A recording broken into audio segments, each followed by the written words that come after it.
Hi, everybody. You guys, I know that I've talked to you guys before. I may look a little older. Don't worry, you all look the same age to me, so we're good. So I did want to reiterate what Carrie said. You know, there's a booth, by the way, and you can sign up to get more information at the meeting.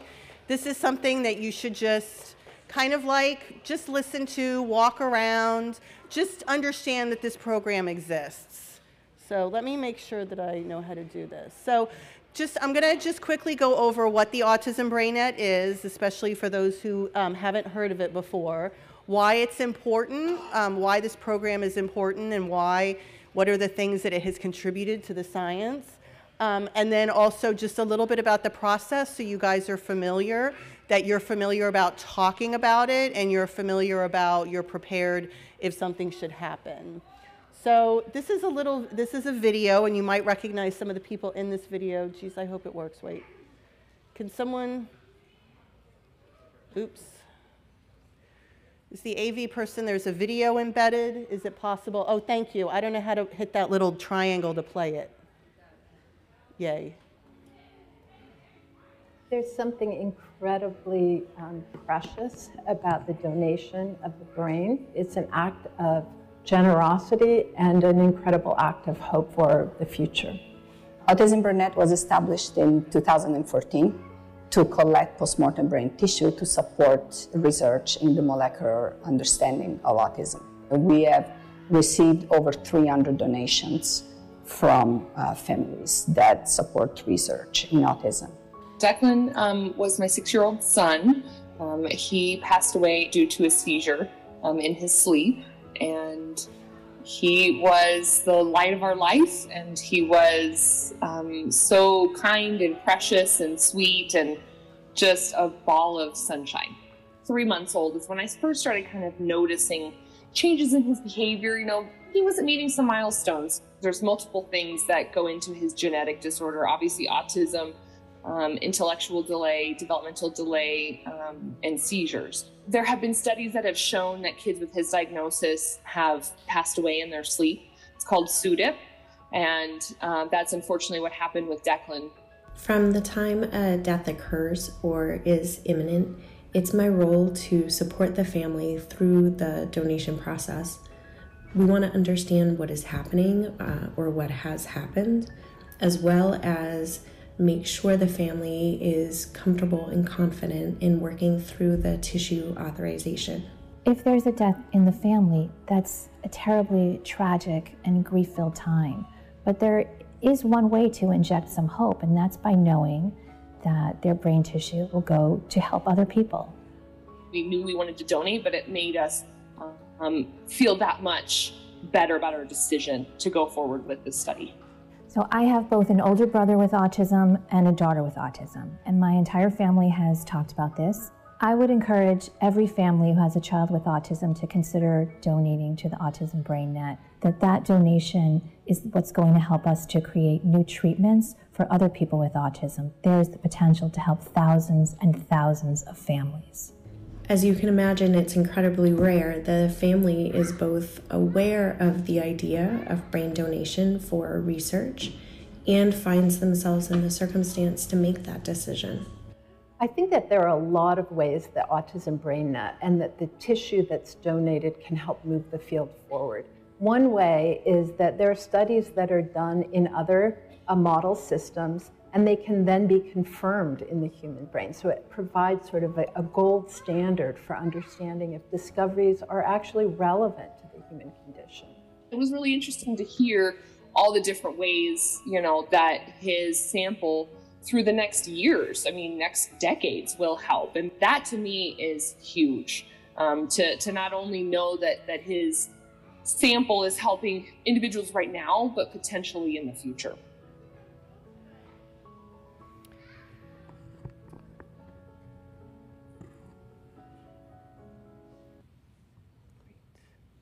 Thank you to the AV people for making that happen.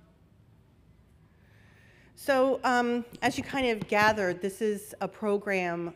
We can't understand what goes on in the brains of people with autism, without autism, and with Dup15q.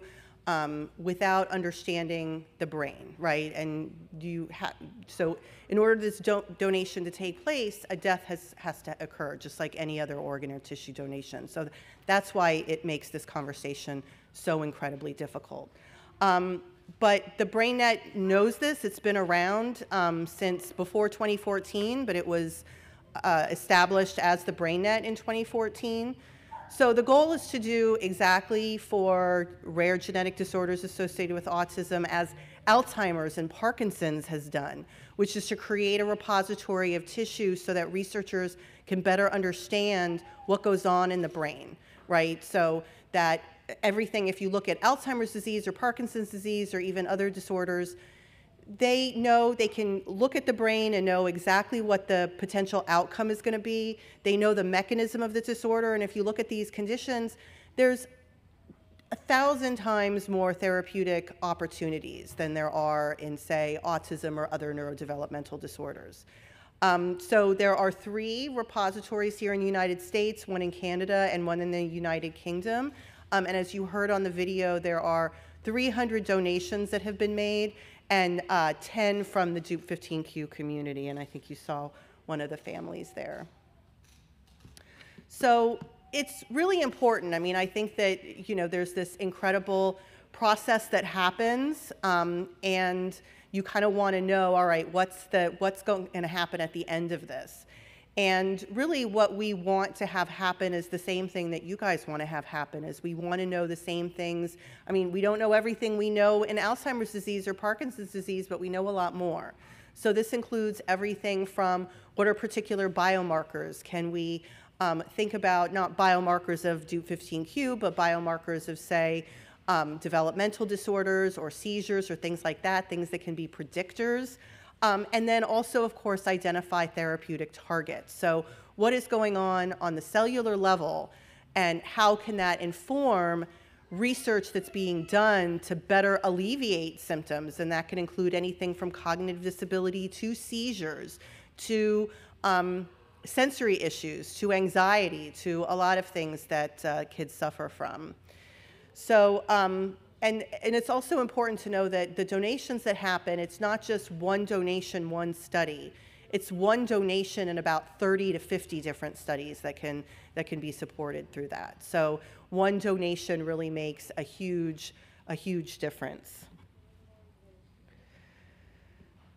So, you know, it's kind of hard to understand, you know, what goes on in the brain, and when I'm not talking about like how the different areas of the brain connect, but honestly, literally like on a cellular level, because this is the way drugs and therapies may sometimes work, is on these cellular level. So what scientists are finding through brain tissue research is like the basic cells that communicate with each other, they're altered in shape and they're altered in size. And they can affect anything from, as I mentioned, anxiety to sensory issues, cognition, early features, seizures. Definitely, there's a different phenotype or a different cellular phenotype in seizures. They connect differently.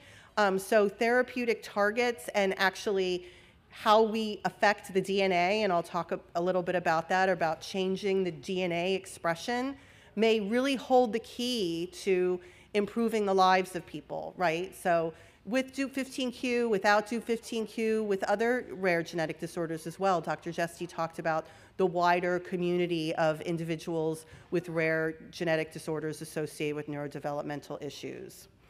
And we know that it's not all about genes, environmental factors, and we think about environmental factors broadly. We can think about chemicals and toxicants. We can think about, you know, racial and ethnic background. We can talk about you know, early life experiences and all these other things. We don't really know. We know in animal model systems the effects they have on the brain, but wouldn't it be great to know what exact sorts of interventions and supports support that growth and that connection of neurons that are so important for outcomes? So, you know, I just mentioned there were 10 donations, and we have learned a lot from those 10 donations and compared them to individuals without Dup15q. So we know that chromosome 15 is an important and critical area, And I don't know who's heard the term epigenetics so far. I know it gets said over and over again. So there's the DNA. So people talk about the DNA being the piano. So that's kind of like the basic structure. But then you have the person playing the piano.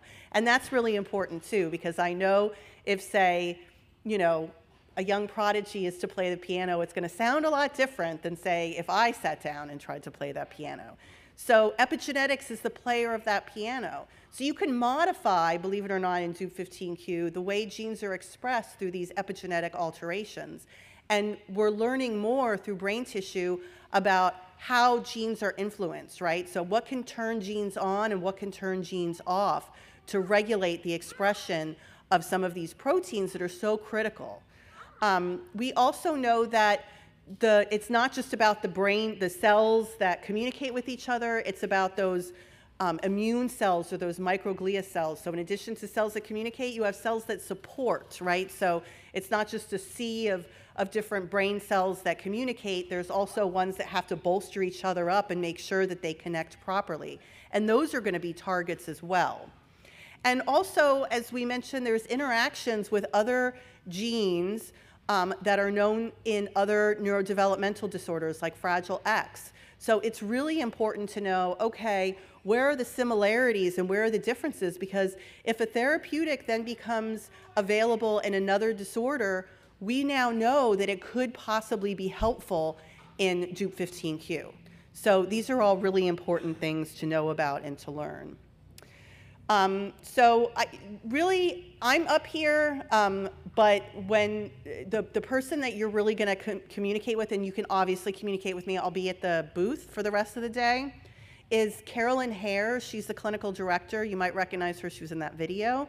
And Nicole Coman, who's the clinical coordinator. So essentially what happens is someone has to call the 1-877 number.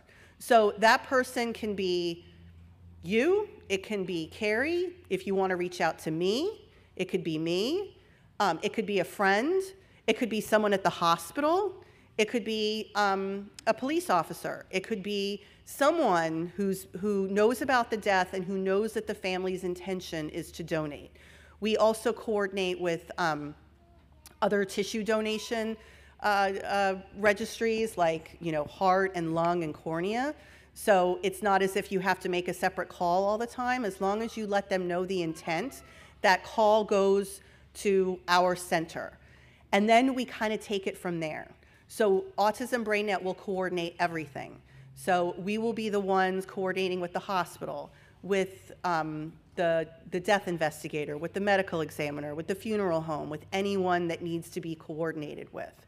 We will obviously make sure that you guys or the donor family is kept up to date, right? So they know, you know, what's going on and what is happening, but the families don't have anything to do with the actual donation.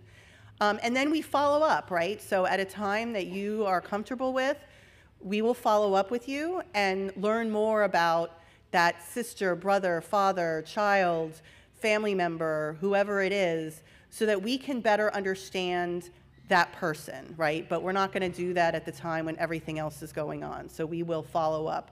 And Carolyn and Nicole are going to be the ones that are going to follow up, or me. I'm happy to follow up, but I think sometimes less people involved in processes, the better. So everything's 24/7. There's absolutely no cost, obviously, and it doesn't interfere with anything else. Again, we coordinate. We don't mandate and we don't direct. We coordinate. So this has been, you know, as Allison mentioned, sometimes a hopeful experience and a really awful time. So here are some quotes. I won't read them out, but here are some quotes from family members, donors, donor families, next of kin that have been involved and have had really positive things to say. Obviously, not about what happened, but about the hope and the feeling of making a difference for the wider community that have happened. And, you know, we know that this isn't an easy time, But this is a really important thing for you guys to know, everyone to know about. I have a daughter on the spectrum. We're registered. You know, I don't want to think about that day, but I don't really have to. All I know is that this program exists, and if there is, when that day does come, then I'll be prepared to know what's going on. And I just wanted to briefly mention, here are some examples of some families that have given permission for us to use their images. This is Naomi, Casey, and Rachel. And I know some of the families are here today, and I would love to touch base and everything. I also am here to answer questions, the hard questions, the science questions, and any question in between that you have. And I'm also available at the there's a Autism BrainNet booth, and really importantly, please come take some stress balls and some bags, because I'll just leave them here. So thank you guys for all sitting. I know this isn't the easiest topic to hear about or to talk about, but again, it's important to know about. So does anybody have any questions?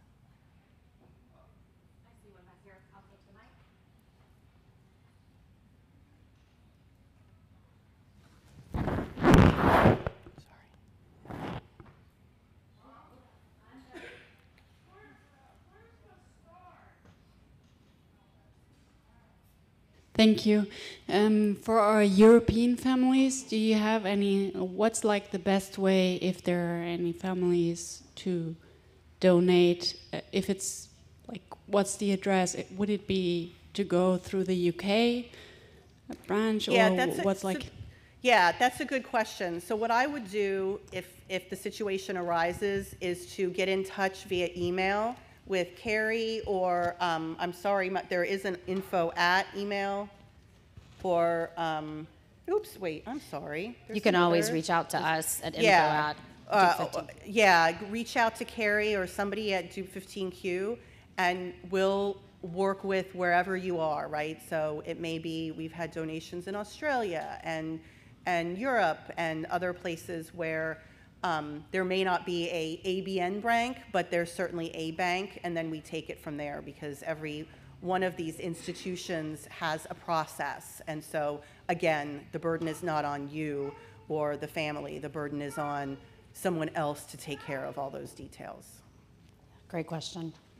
Any other questions? Oh, we have a minute. Someone else? Yes. In your study, do you also work with the Epilepsy Center?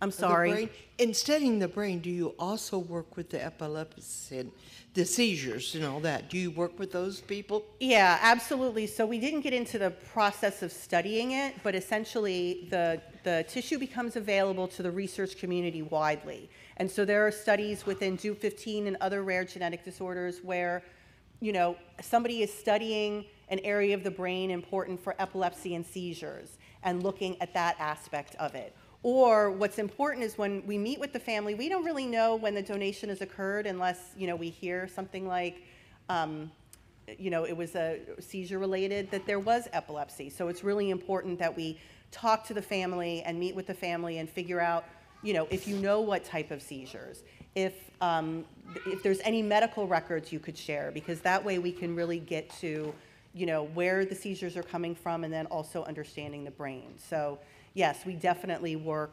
widely, and I know that's a huge concern. And I know there was another question. Yeah, one last question.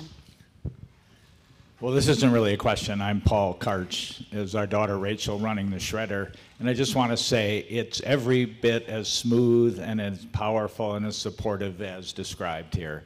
Took one call. Thank you for coming. And also just to mention that one of our researchers who presented research in the Science Symposium was using brain tissue. So. Thank you for being here. Yeah, thank you, Alycia. Thank you. Thank you so much.